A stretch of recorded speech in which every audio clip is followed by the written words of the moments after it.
Welcome po mga kakuya. No? So ating topic po today is about may umakyat sa ating live po kahapon po mga kakuya. No? Talagang hinahanapan po tayo ng talata. So mga ugali talaga ito mga kakuya na talagang napakahirap pag talagang pag yung aral natin natatag lamang ng tao na talagang totoo na hindi naghahanap ng katotohanan. Hinahanapan po tayo mga kakuya ng litra po litra na misa na hindi niya maintindihan kung anong ibig sabihin ng misa. So ito, panoorin po natin ang video po mga kakuya. Ba't nag-remove ka? Akala ko nag-remove ka. Anong natin ngayon? Ang topic ko ngayon about sa Eucharistia.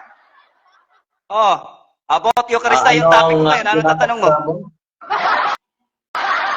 Anong topic natin about Eucharistia? Ba, aral niyo na hindi nagtuturo mga apostol lang about sa misa, banal na misa? Ayun ba ang ano niyo?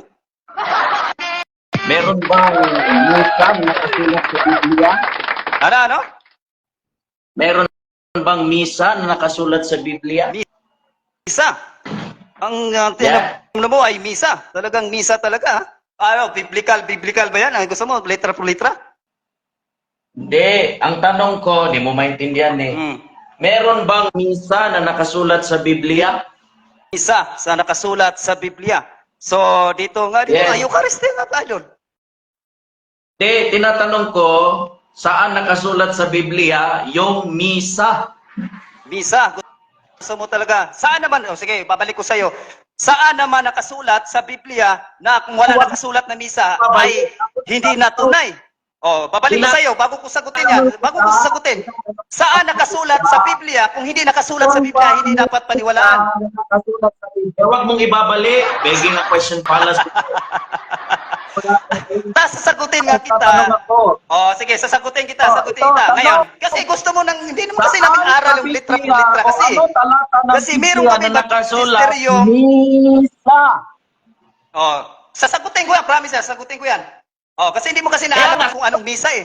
Akala mo siguro misa, Tagalog, ano yan. Baka siguro sabihin mo, misa eh.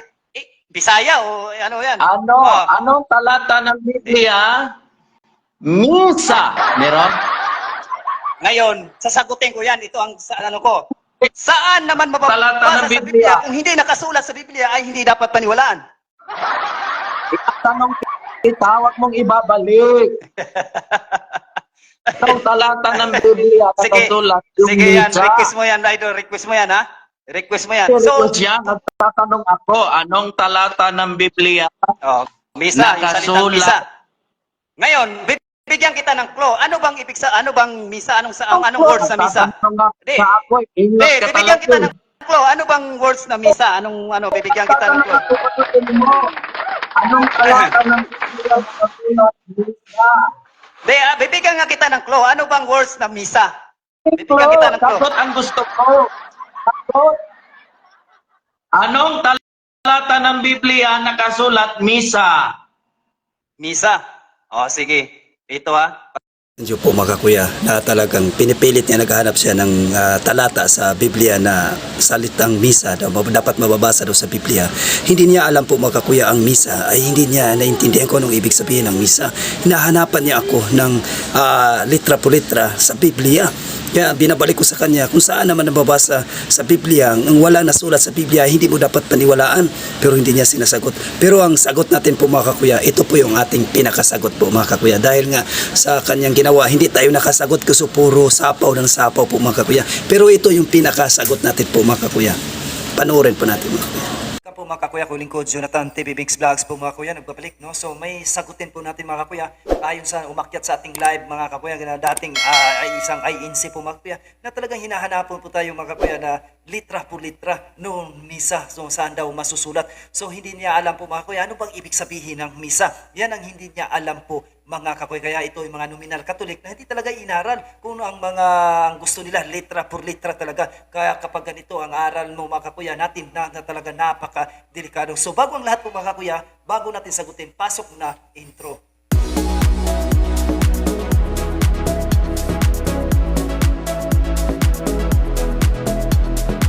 Po mga kakuya, nagbabalik Jonathan TV Mix Vlogs, atin sasagutin ngayon mga kakuya punto por punto po mga kakuya. So ang misa. No, ang salitang misa ay nagmula sa salitang Latin na misa na nag-uugat sa katagang ginagamit sa pagtatapos ng pagdiriwang ng Eucharistia. Ito'y tinatawag na ete misa es na nangahulugang humayo na kayo, kayo'y isinugo. Ang salitang misa ay may kaugnayan sa salitang Latin na metere na nangahulugang ipadala o isugo. Sa kontekstong Kristiyano, ang misa ay isang banal na pagtitipon kung saan ipinagdiriwang ang mga Katoliko ang sakramento ng Eucharistia, ang pag-aalay ng tinapay at alak na naging katawan at dugo ni Kristo po, mga kakuya, no? At sa pamagitan ng konsekrasyon ng pari, ipinaalala rin ito na ang pagsugo sa mga mananampalataya ay sa buhay ang Ibanghilyo sa kanilang pang-araw-araw na buhay matapos ang pagdiriwang po, mga kakuya. No? So, kaya't ang salitang misa ay may malalim na kahulugan ng pagsamba, pag-aalay at misyon. Hindi lamang ito isang ritual kundi isang pagtawag sa bawat Kristiyano na dahilan si Kristo sa mundo po, mga kakuya.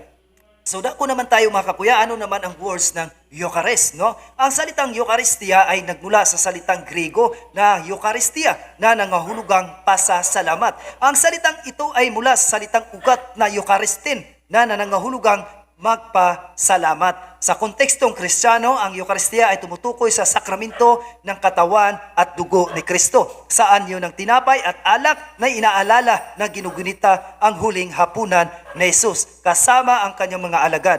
Ang Eucharistia ay ituring na sentro ng pagsamba sa simbahang Katoliko. No? Simbahang Katoliko sapagkat ito ang muling pagsasakatawan ng sakripisyo ni Kristo sa krus at ang kanyang pag-aalay ng sarili para sa kaligtasan ng sangkatauhan. Ang kahulugan ng Eucharistia bilang pasasalamat ay ang nagpapakita na ang pagdiriwang ng misa ay isang kilos ng pasasalamat sa Diyos para sa kanyang pagliligtas at walang hanggang pag-ibig sa pamagitan ni Kristo po, mga kakuya. So therefore po, mga kakuya, marami talagang nadinggoy dito po, mga kakuya, sa ating about dito po turo na ito sa mga anti-Catholics na hindi binigyan pansin at hindi binigyan na malalim na pag-aaral. Ang gusto talaga nila litra po, mga kakuya. Kaya nga hindi nila muna inalam kung ano bang ibig sabihin ng misa. So napaliwanag po natin, mga kuya, misa hanggang Eucharistia. So muli, maraming salamat sa inyo, mga kuya. Mag-aral at magsuri ayon sa Hosea 4:6. My people are destroyed for lack of knowledge. Kaya mag-aral at magsuri po tayo, mga kakuya, para hindi po tayo madinggoy sa iba't ibang uri na tatag lamang ng isang tao. Muli, maraming salamat at God bless at ingat po tayo palagi.